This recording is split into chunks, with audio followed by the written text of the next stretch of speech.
राधे श्री राधे।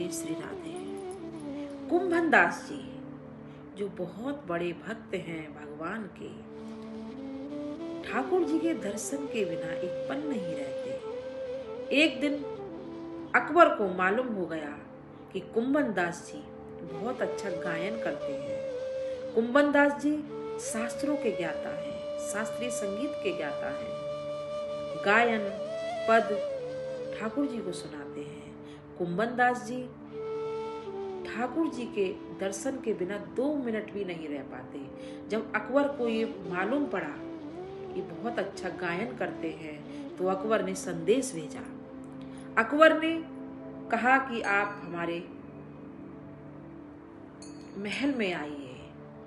अकबर ने जब सेना भेजी, हाथी घोड़े भेजे, कुंभन दास जी को बड़ा दुख हुआ, जाना नहीं चाहते।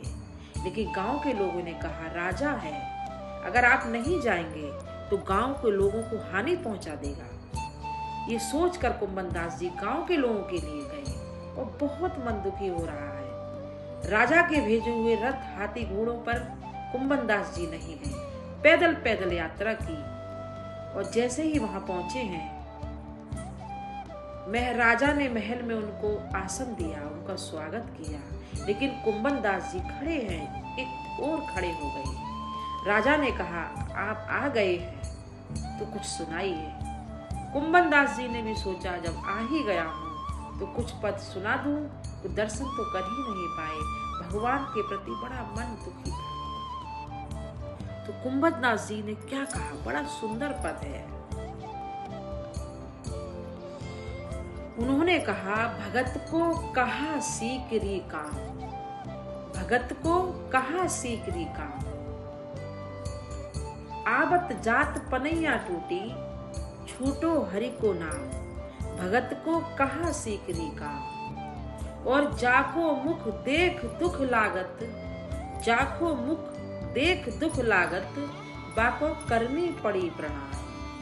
ये सुनकर बीरबल मन ही मन थर थर कांप रहा है, बहुत डर रहा है मन ही मन कि राजा जब ये सुनेगा और जब इसका अर्थ मुझसे पूछेगा कि ये क्या गा रहे हैं, तो तुरंत इनको सजाए मौत दे देगा राजा।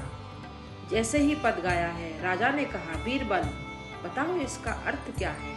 बीरबल नहीं बोल पा रहे, डर गए। राजा ने क्रोध में आकर कहा सुन बताओ क्या है। तो बीरबल ने कहा कि ये कह रहे हैं भगत को कहा सीकरी काम, आबत जात पनैया टूटी, छूटो हरि को नाम। भगत को कहा सीकरी काम, जाको मुख देख दुख लागत, बाको करनी पड़ी प्रणाम। ये आपका मुख देखकर इनको दुख हो रहा है और इनको प्रणाम करनी पड़ी। राजा तुरंत सिंहासन से नीचे आ गया। राजा ने कुंभन दास जी के हाथ जोड़ लिए, तुरंत प्रणाम किया और कहा कि तुम सच्चे फकीर हो। जरूर तुमने उस खुदा को देखा है।